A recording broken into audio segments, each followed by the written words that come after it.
Market academy में।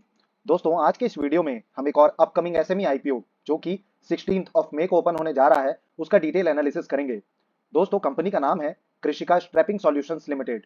दोस्तों इस कंपनी की ग्रे मार्केट में काफी अच्छी डिमांड नजर आ रही है, साथ ही जीएमपी भी लगातार बढ़ता हुआ नजर आ रहा है। और दोस्तों ये एक ऐसा आईपीओ है जो आपके पैसे को 2 गुना तक कर सकता है, इसीलिए इस कंपनी का डिटेल एनालिसिस करना बहुत जरूरी हो जाता है।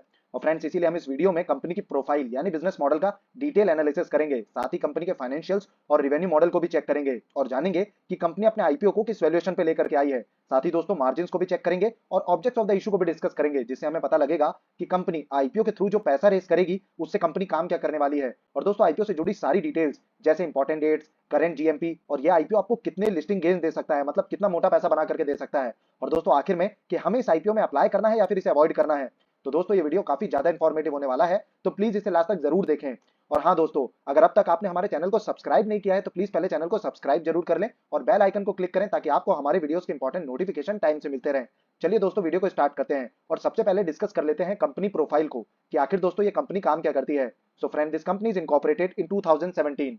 कृषिका strapping solutions limited is a manufacturer and wholesaler और strapping tools and strapping seals. तो दोस्तों स्ट्रैपिंग टूल्स और स्ट्रैपिंग सील्स जो होती है उनकी मैन्युफैक्चरिंग और होलसेल का काम ये कंपनी करती है।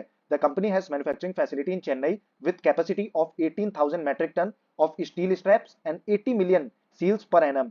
And Krishika strapping solution product range include PLC control, automatic product line, automated heat generated process, uniform grain structure, pollution free production process, lead free and super jumbo coil up to 500 kgs। And दोस्तों इसको हम detail में आगे product folio में जाकर के check करेंगे। And the steel strap quality requirements of the company are in compliance with American, European and Indian standards. And Krishika Strapping Solutions has team of about 50 employees working for them.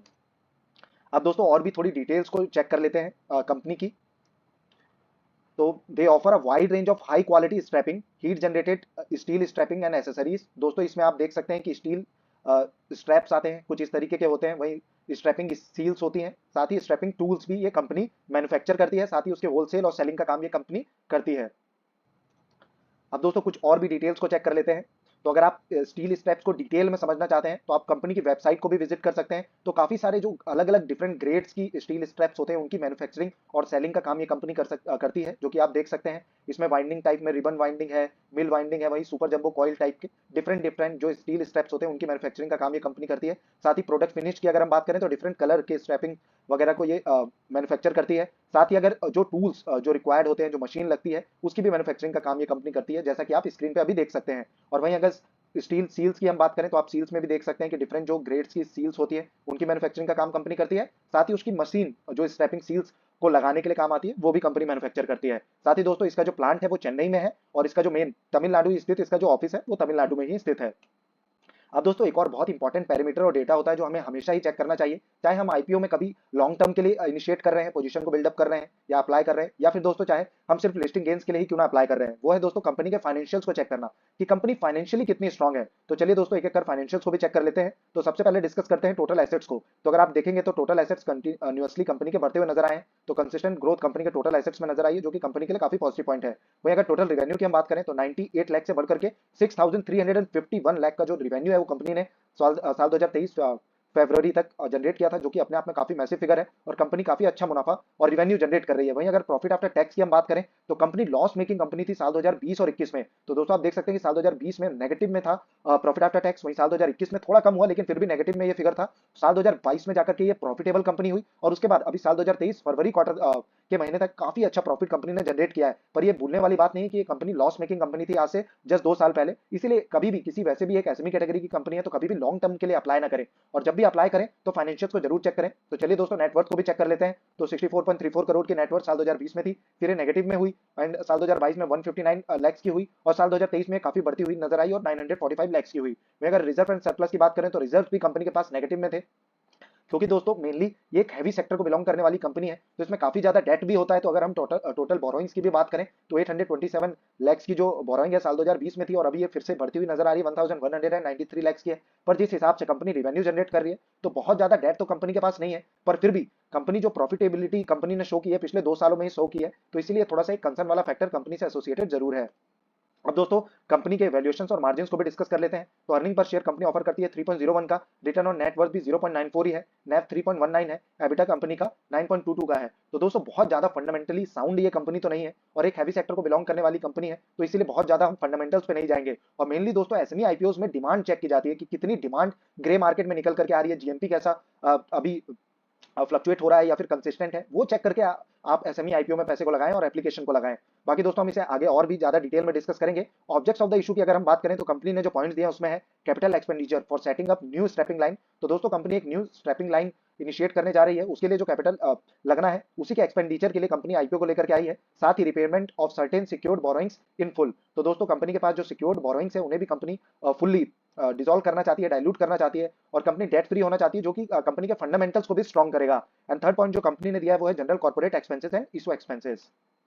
अब दोस्तों IPO से related बाकी details को भी discuss कर लेते हैं। तो अगर हम आईपीओ डिटेल डेट की बात करें तो 16 ऑफ मई को आईपीओ ओपन होगा, 19 ऑफ मई इसकी क्लोजिंग डेट रहने वाली है, लिस्टिंग 29 ऑफ मई को रहने वाली है, 10 रुपए पर शेयर की फेस वैल्यू डिसाइड की गई है, प्राइस दोस्तों 51 टू 54 पर शेयर का रखा गया है। अब दोस्तों क्योंकि एक एसएमई कैटेगरी का आईपीओ है, मतलब small and medium enterprises category को बिलोंग करने वाला ये आईपीओ है, जिसमें लॉट साइज जो है वो एक काफी मेजर रोल प्ले करता है, साथ ही जो प्राइस बैंड है। अब दोस्तों अगर ये 51 टू 54 पर शेयर का आईपीओ है जो कि प्राइस बैंड है और लॉट साइज इसका 2000 शेयर का है, तो दोस्तों अगर आप इसमें फर्दर ट्रेडिंग करना चाहते हैं, मतलब शेयर्स को बाय या फिर सेल करना चाहते हैं, तो आपको एक लॉट के लिए मतलब 2000 शेयर्स को ही बाय या फिर सेल करना होगा। इसमें ऐसा नहीं है कि आप एक या फिर दो शेयर या फिर 100 या 200 शेयर्स को बाय या सेल कर सकें। इसमें आपको मिनिमम एक लॉट यानी 2000 शेयर्स को बाय या फिर सेल करना होगा।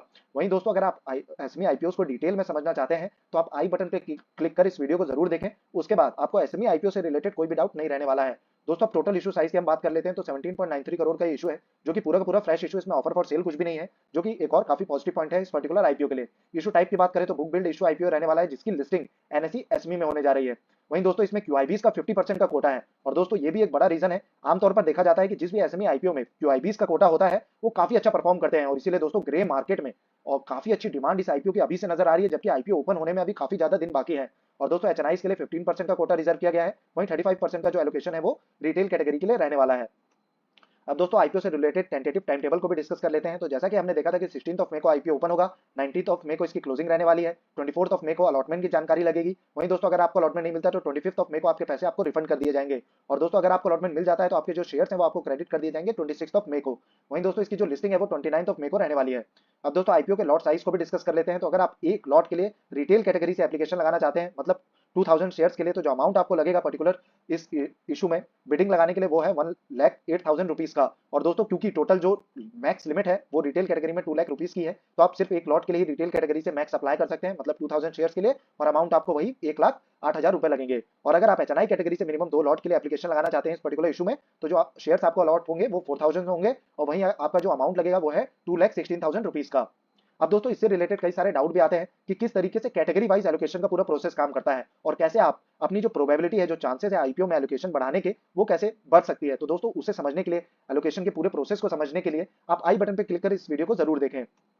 अब दोस्तों जो सबसे जरूरी पैरामीटर होता है और डेटा होता है जो हमें हमेशा ही चेक करना चाहिए जब भी हम किसी भी आईपीओ में, चाहे वो मेन लाइन आईपीओ है चाहे वो एसएमई आईपीओ है, अगर हम उसमें एप्लीकेशन लगाना चाहते हैं तो हमें जीएमपी को जरूर चेक करना चाहिए। अब जीएमपी होता है दोस्तों ग्रे मार्केट प्रीमियम, और इससे हमें पता लगता है कि ग्रे मार्केट में कितनी डिमांड आ रही है, साथ ही लिस्टिंग गेन्स के भी आइडियाज लगते हैं। तो अगर हम कृषिका स्क्रैपिंग सॉल्यूशंस लिमिटेड की बात करें तो एक एनएसई एसएमई कैटेगरी का ये आईपीओ है, जिसका जो जीएमपी 82 के अराउंड अभी ट्रेड होता हुआ नजर आ रहा है और एस्टिमेटेड जो लिस्टिंग गेन्स, सॉरी जीएमपी 28 के अराउंड ट्रेड हो रहा है, वहीं एस्टिमेटेड लिस्टिंग गेन्स 51.85% की लिस्टिंग अभी से शो कर रहे हैं। दोस्तों ये अपने आप में काफी मैसिव फिगर है और जब ये आईपीओ सब्सक्रिप्शन के लिए ओपन होगा, मतलब बिडिंग के लिए ओपन होगा, तो ये बढ़ता हुआ नजर आ सकता है, क्योंकि दोस्तों आज दिन में ही जो जीएमपी था इसका बहुत कम चल रहा था, 9 to 10 रुपीज के आसपास चल रहा था और जो एस्टिमेटेड लिस्टिंग गेन्स 18 to 20% के बीच के शो कर रहा था और आज ही इसमें इतनी बढ़त देखने को मिली है। साथ ही दोस्तों जब एंकर इन्वेस्टर्स, क्योंकि इसमें क्यूआईबीज का भी कोटा है, तो जब एंकर इन्वेस्टर्स की बुक लिस्ट आएगी, साथ ही जब ये सब्सक्रिप्शन के लिए ओपन होगा, तो इसमें काफी अच्छी डिमांड नजर आ सकती है। और दोस्तों जैसा कि हमने देखा कि 16 ऑफ मई को इसकी ओपनिंग डेट रहने वाली है, वहीं 19 ऑफ मई इसकी क्लोजिंग डेट रहने वाली है, तो हम जो फाइनल डिसीजन है वो 19 ऑफ मई को लेंगे, क्योंकि दोस्तों जीएमपी एक ऐसी वैल्यू है जो काफी ज्यादा फ्लक्चुएट होती है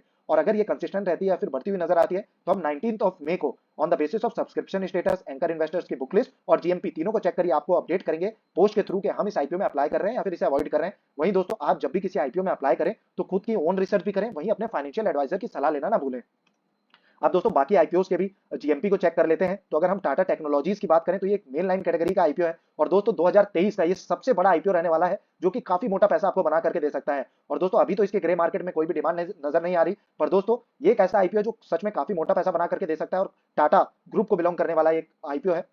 साथ ही दोस्तों इसमें हमने डेडिकेटेड वीडियो अपलोड कर दिया है, तो आप आई बटन पे क्लिक कर इससे चेक कर सकते हैं। वहीं अगर रेमस फार्मास्यूटिकल की हम बात करें तो ये एक एसएमई कैटेगरी का आईपीओ है जिसका जीएमपी अभी 120 के अराउंड ट्रेड हो रहा है और एस्टिमेटेड लिस्टिंग है 9.76% के अभी से शो कर रहा है। आज ही सुबह हमने इस पे डेडिकेटेड वीडियो अपलोड किया है, आप आई बटन पे क्लिक कर उससे चेक कर सकते हैं और ये आईपीओ 17 मई को ओपन होने जा रहा है। वहीं दोस्तों औरो इंपैक्स एंड केमिकल लिमिटेड की अगर हम बात करें तो इसका जीएमपी 18 के अराउंड ट्रेड हो रहा है, एस्टिमेटेड लिस्टिंग गेन्स 23.08% की लिस्टिंग शो कर रहे हैं। वहीं दोस्तों ये जो आईपीओ है ये अभी आज ही के दिन ओपन हुआ है, तो दोस्तों इसका भी जो डिटेल रिव्यू और एनालिसिस है हमने डेडिकेटेड वीडियो इस पे अपलोड कर दिया, तो आप आई बटन पे क्लिक कर इसे देख सकते हैं। साथ ही दोस्तों अभी जो इस समय पे जो एसएमई आईपीओ लिस्ट हो रहे हैं जीएमपी के हिसाब से भी वो डबल प्राइस पे लिस्ट होते हुए नजर आ रहे हैं। इसीलिए दोस्तों सारी एसएमई आईपीओ को आप अभी ट्रैक पे जरूर रखें और अगर जीएमपी 50% या फिर उसके अप्रॉक्स चल रहा है, मतलब 35 टू 50% की रेंज में भी है, तो उसमें जरूर एप्लीकेशन को लगाएं, आपका पैसा 2 गुना भी हो सकता है उससे।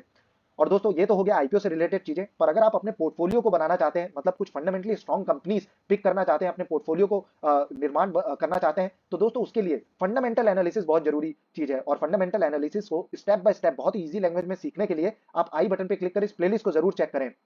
साथ ही दोस्तों अगर आप ऑप्शन ट्रेडिंग अगर करते हैं तो ऑप्शन के बेसिक सीखने के लिए, ग्रीक्स को समझने के लिए आप आई बटन पे क्लिक कर इस प्लेलिस्ट को जरूर चेक करें। इसमें डिटेल में हमने स्टेप बाय स्टेप ऑप्शंस को समझाया है कि ऑप्शन में किस तरीके से आप ट्रेडिंग को स्टार्ट कर सकते हैं।